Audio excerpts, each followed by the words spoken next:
Eu até fiz esse exemplo aqui, eu não sei se eu deveria. É a mesma coisa que você está num baile com a sua esposa e vem alguém ali e faz um gracejo e passa a mão nas partes baixas da sua esposa. Aí você olha para aquilo e você fala assim: não, eu não vou reagir. Eu vou esperar, vamos ver se ele vai estuprar mesmo. Eu vou ficar de olho. Se ele estuprar, aí eu vou falar: não olha aí, não guarda essa pistola aí. Veste a calça de novo. Se não, se continuar esse estupro, eu vou reagir, hein? Eu vou reagir. É assim que o povo está vendo. É assim que o povo está vendo a situação, né? Está esperando o quê? Para poder, de certa forma, se utilizar dos mecanismos que não só a Constituição, mas a história da humanidade dá a quem exerce essa função moderadora de chefe de Estado. É o chefe de Estado que tem que moderar essa crise toda. Não pode deixar um ministro da Suprema Corte receber uma ação do PDT, representante do Partido Comunista da China, membro do Foro de São Paulo, determinar como o uso das Forças Armadas deve ser feito pelo seu chefe de Estado, e ainda dizendo, se o Supremo Tribunal Federal quiser, ele pode usar o 142 e ele também pode usar as Forças Armadas. É uma loucura um negócio desse. Um ministro como o ministro Fux dá uma decisão unilateral, liminar, sem compartilhar essa questão com os demais membros da Corte, e em nome do Supremo Tribunal Federal, dizer, sim, o Supremo Tribunal Federal pode passar ordens para as Forças Armadas e agir como se chefe de Estado fosse. Quanto tempo passou dessa decisão e simplesmente nenhuma resposta foi dada?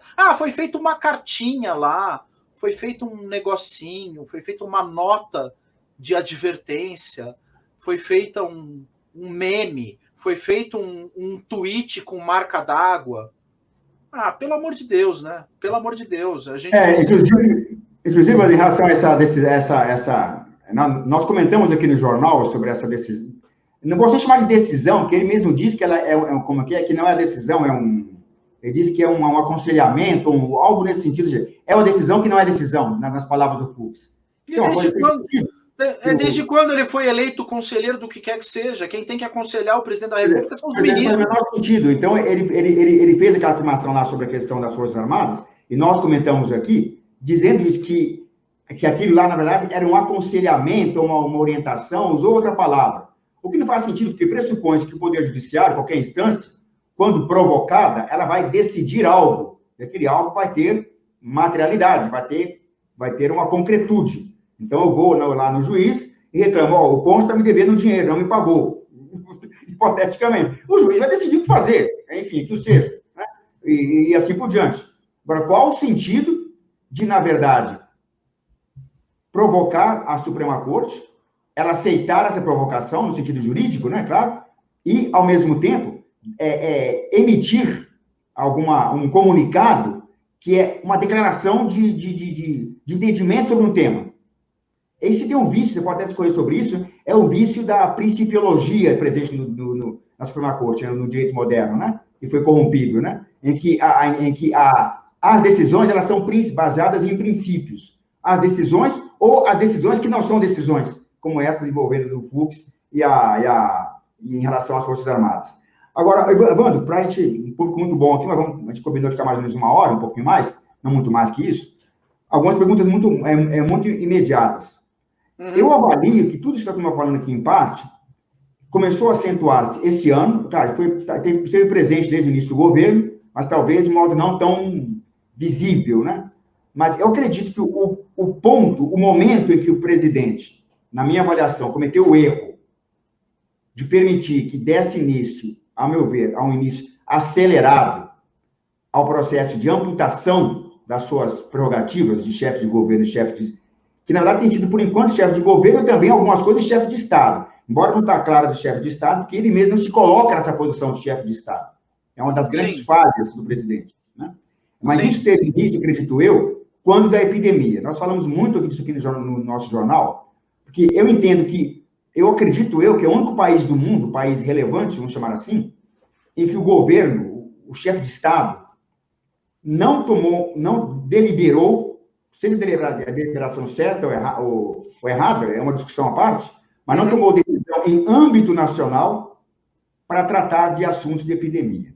Quando o governo aceitou a decisão, que, a meu ver, inaceitável em todos os aspectos, em que o STF disse, com outras palavras, obviamente, que o governo não vai fazer nada em relação à epidemia, não pode fazer nada, que as decisões são de governadores e prefeitos, onde as decisões de prefeitos podem ser anuladas por decisões de governadores, porém as de governadores não podem sofrer qualquer tipo de interferência da parte das decisões da parte do presidente, ficando o poder central, a União, encarregada unicamente de ser uma curadora ou gestora de recursos públicos, que tem que ficar passando, obrigatoriamente, para estados e municípios. Você não acha que a partir daí, na minha avaliação, a partir daí que começou um processo acelerado de retirada de poderes do governo? Foi justamente quando se instalou a epidemia, claro, uma situação excepcional, né, que ninguém espera, ninguém planeja uma epidemia, né? Ela acontece, se instala, tem que tomar medidas.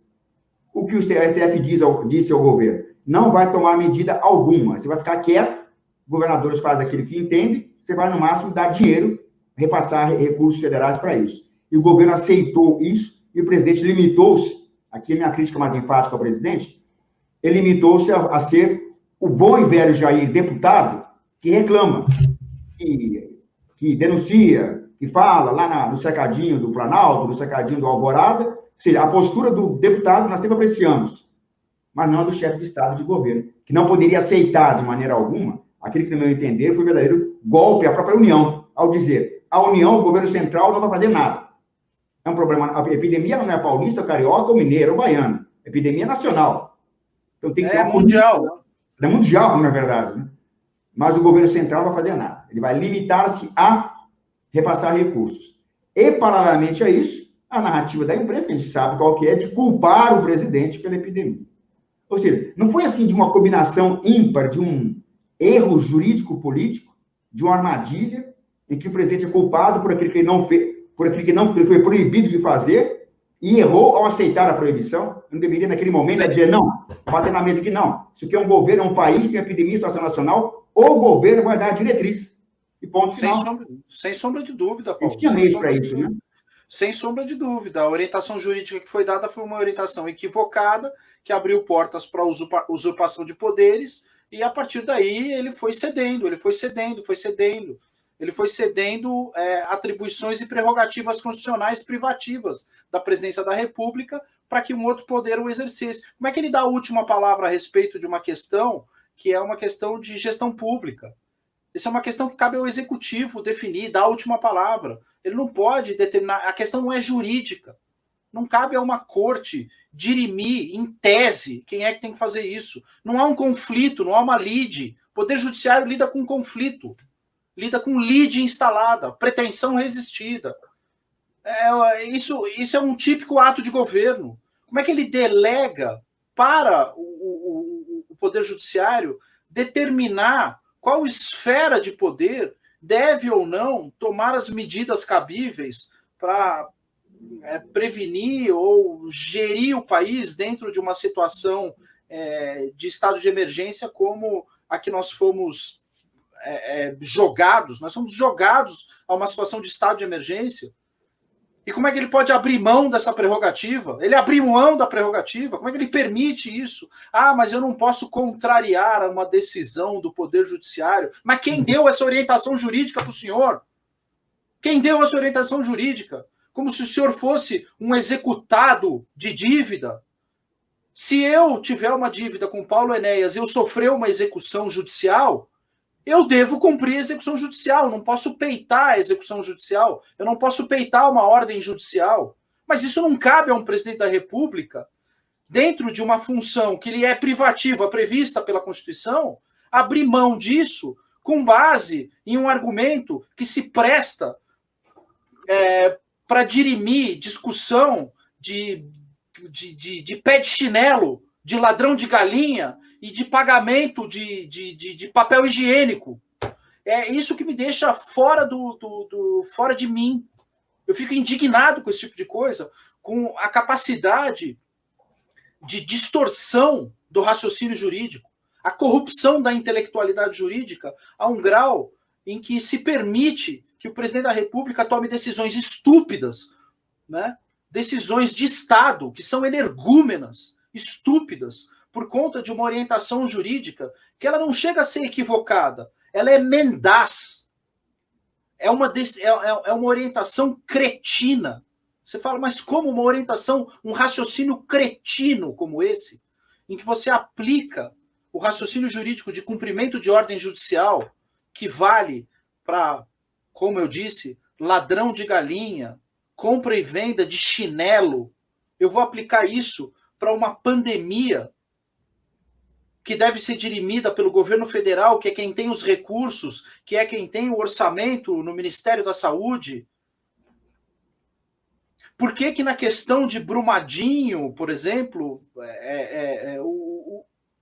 o governo federal atuou de uma forma completamente diferente em outras situações de crise, digamos assim, eu não consigo achar a palavra, de calamidade pública. Calamidade pública, de emergência nacional, que não é nacional, é local, né? No caso do Brumadinho, por exemplo, né? Exato, quando você tem uma questão de uma enchente, por exemplo, o governo federal intervém.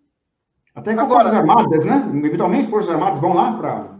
É o que aconteceu lá nas queimadas da Amazônia. Amazônia, Brumadinho e outros. Poderia, né, o presidente da República virar e falar, isso é problema do estado do Pará, ou problema do estado do Amazonas ou do Acre. Não, a União teve que intervir nessa situação. Né? E por que o raciocínio para uma pandemia como essa é contrário? Quem deu esta merda de orientação jurídica para o presidente da República? Né? O cara que deu tem que caçar o OAB de um cara desse. Tem que falar onde essa pessoa está com a cabeça. Né? A cabeça de girino. Você fala, é o raciocínio de um girino. Um girino seria mais inteligente do que a pessoa que deu essa orientação jurídica. E vem, como diz o professor Olavo, eu não posso dizer porque ele usa aquelas imagens sempre escatológicas, né? Eu não quero usar aqui no Crítica Nacional as imagens escatológicas, mas é a questão de todo o isentão ser uma pessoa ali com a sua retaguarda aberta para receber um carinho comunista, né? Então exatamente. É isso que esses caras estão fazendo. Eles estão abrindo não a própria retaguarda. Porque o advogado, ele tem um conflito de representação. O que ele fala, quem sofre as consequências é o seu cliente. Então quem é que vai sofrer as consequências dessa orientação? Quem já está sofrendo as consequências dessas orientações jurídicas equivocadas é o presidente Jair Bolsonaro.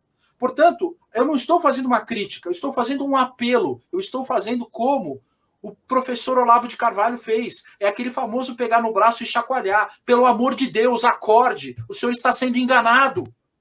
O senhor está sendo levado à ruína. Essas orientações que induzem o senhor a um acovardamento, a uma transferência das suas prerrogativas para o ministro Alexandre de Moraes, está destruindo o Brasil. Está destruindo a República, está destruindo a posição do Poder Executivo, porque há, por parte do PSDB, há sim que nós sabemos, e um dos principais advogados dessa tese é o senador José Serra, de se criar um parlamentarismo e transferir a putaria financeira definitivamente para o Congresso Nacional. Isso já foi tentado durante anos a fio. A cada 10, 20 anos eles tentam o parlamentarismo. E aí, de novo, estão forçando a barra para usurpar os poderes do presidente da República, para transferir isso para o parlamento e transformar isso num parlamentarismo. De novo, eles estão tentando isso. É o establishment, é o estamento burocrático, é o deep state tentando usurpar esses poderes.